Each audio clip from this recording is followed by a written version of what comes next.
time for some more wiring on the STI. Today we're going to get all of the battery stuff taken care of, so that way come in the next video we can just get all of our wiring harnesses in and start going full steam ahead on getting power to the Haltech. We'll actually probably get power set up to the Haltech today, but this way we can go full steam ahead on getting all of the electronics sorted out and taken care of.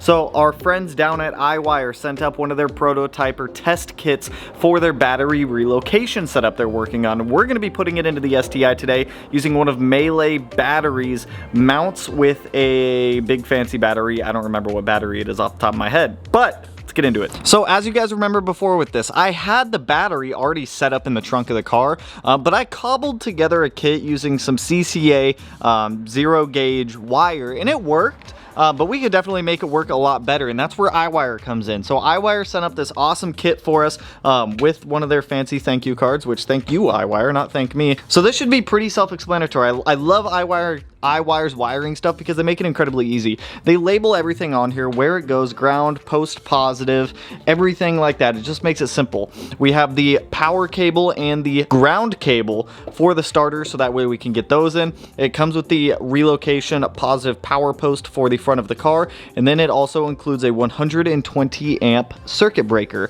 which is good. I have a 60 amp OMP one, but we're going to be using this 120 amp one because that is what RYYZN suggests. Well, that's what came in the kit, so that's what we're going to use. So this should be pretty self-explanatory. This circuit breaker is going to go back here in the trunk of the car. So as you guys know, we have our battery box right here. It is mounted. It's not going anywhere. This circuit breaker post I'm probably going to mount up onto the side of the battery box somewhere right there, and then we'll get our battery in there. We'll route it up to this, and we'll route everything up to the front of the car. I do have a set of instructions from RYYZN, so this shouldn't be completely like us in the dark for everything. Should be pretty self-explanatory and pretty straightforward. So let's start things off by just getting the circuit breaker in the trunk. We'll get our battery post relocated up to the front of the car, and then we'll start running a lot of this wiring to get it knocked out, and we'll give the STI the power that it deserves.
So we've got our battery and circuit breaker mounted back here. So the circuit breaker itself is actually just mounted up to the battery tray, just to kind of keep it all in like one compact area. We've got positive on the left, negative on the right. So now that we have that set up, we're going to come over here and we're going to grab our positive terminal post, and we're going to get this installed in the car next. So this is actually going to install right on the battery box right there. So through that big hole right there, it's just going to unbolt and bolt right in, just like that. And then we have a positive terminal right there. That's such a better location than where I had it like shoved back there before.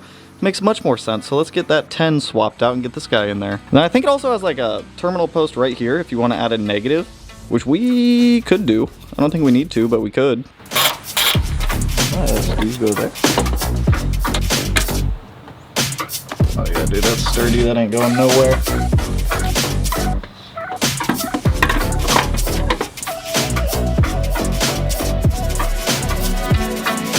That may have worked.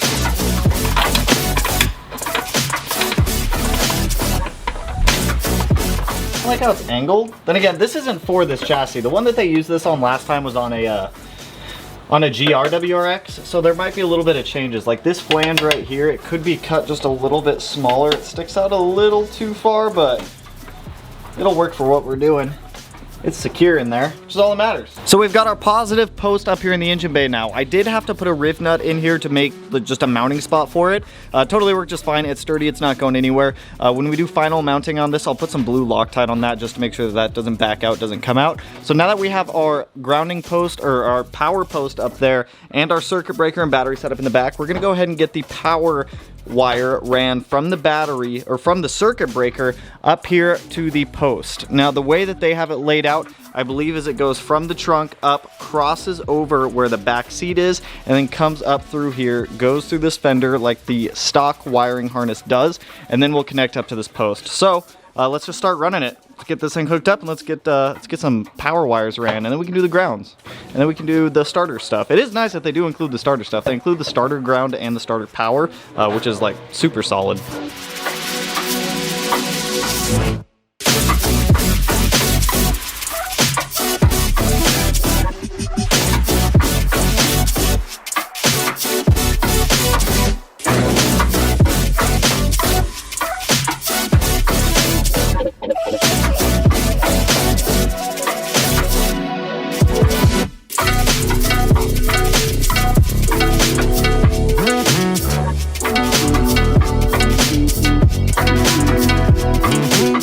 So I've got our power wire ran all the way up, and I actually have it secured down. So I got these really cool little clamps. I was drilling holes, riveting them in, and then zip ties run through them. And those zip ties hold all the wire in place. So this is pretty freaking secure. It's not gonna go anywhere. So it wraps up, goes out of that grommet and that fender, comes back, runs across the back seat, and then goes back here to our battery on this side. So originally I had the battery on the driver's side of the car. I moved it over to the passenger side.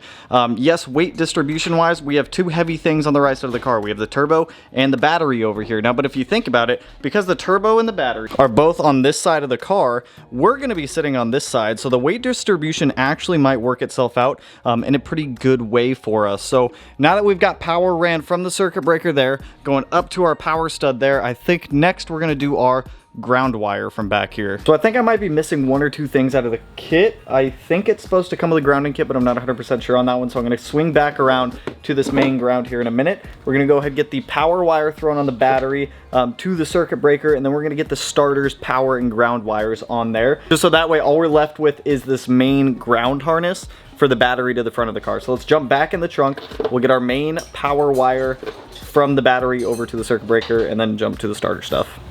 Starter stuff.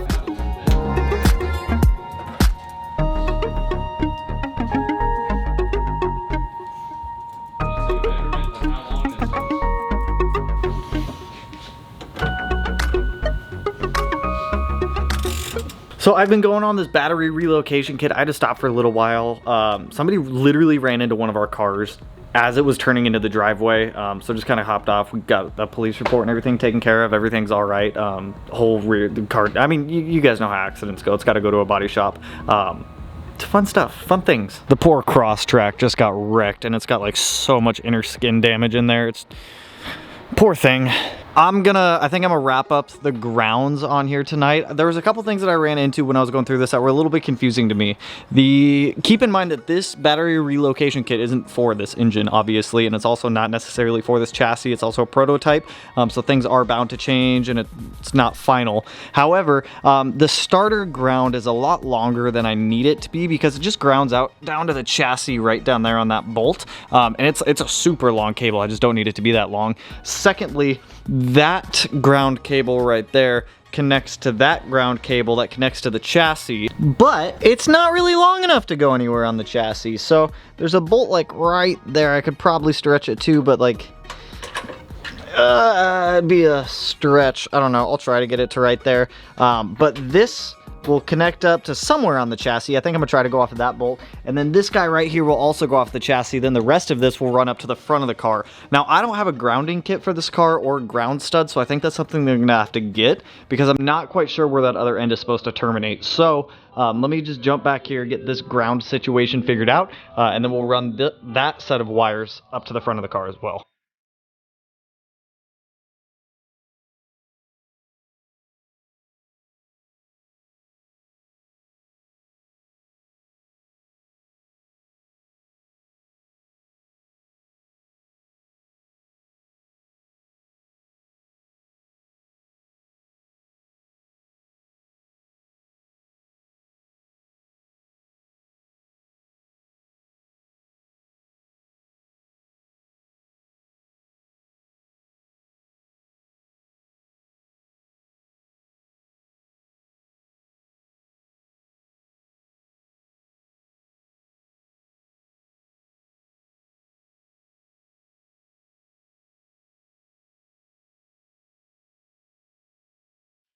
So it's the next day. The whole cross-track thing last night, I just kind of killed the vibe of working on the cars and whatnot. It's actually the next evening. It's like 7:45 p.m. right now. I've been waiting for UPS to drop off a package all day. Finally got it. It is like the last piece of the puzzle, and I'm motivated to get this thing going. So we're just gonna work through the night. We're just gonna do some work. So that right there, my friends, is an OEM harness for the rest of the car. From the bulkhead back, that's like airbag, taillights, everything like that. I haven't even opened it yet, so let's get that thing opened real quick. Brand new in box. Genuine Subaru parts. All right, let's be somewhat careful opening this. I wonder how much this harness sells for brand new. So I got this for like 200 bucks also. Damn, dude, that is literally a brand new inbox harness. That is absolutely beautiful. All the clips are brand new also. Dude, this is what I'm talking about, baby. So that right there is the rest of the harness that we needed. That goes from like the SRS airbag module all the way to the taillights of the car. And like every single pop clip on here, brand new, nothing's broken, nothing's damaged. Wonderful, like this is literally perfect. So I'm not even gonna waste any time. Let's just get this thing in the car.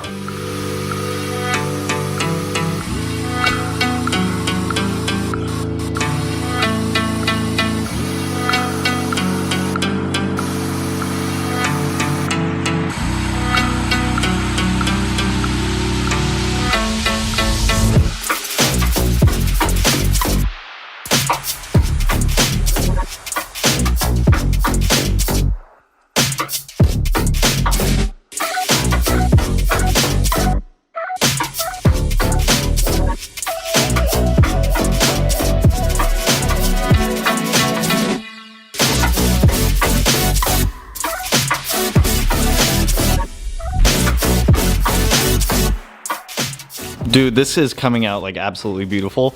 If I wanted to, at the point the car is in right now, if I really wanted to, I could take the Eg33 back out of the car and put an EJ in here, plug everything in, and it would work. However, we're not doing that. We're better than that. So I've got everything pretty much situated here. We have our SRS module plugged back in. I don't remember if that actually like plugged in right there or not.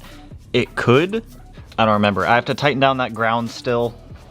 We still have all of our connectors here for SRS module, heated seats, all that kind of stuff, the weight sensor. We've got the grounds put back in, all of the harness laid out. I am missing the airbag stuff because I obviously deleted the airbags out of the car, but that's not going to be an issue for us. Well, it shouldn't be, I think. Back here, harness goes back into the trunk area. And I put back in like the TPMS sensor box, the fuel pump controller box, and all that kind of stuff, just to satisfy the ECU for the time being. I have to go under the car and get these two plugged in. One of them is for the rear diff temperature sensor. The other one is for the headlight auto leveling adjuster sensor dealio, guys. So those need to go under the car and I need to get those taken care of. I still have to take the old ones out. We got our speed sensors plugged in back here, all that stuff. I left the fuel pump wiring out right there just because we have a radium fuel pump in there. It's not even going to plug in anyways.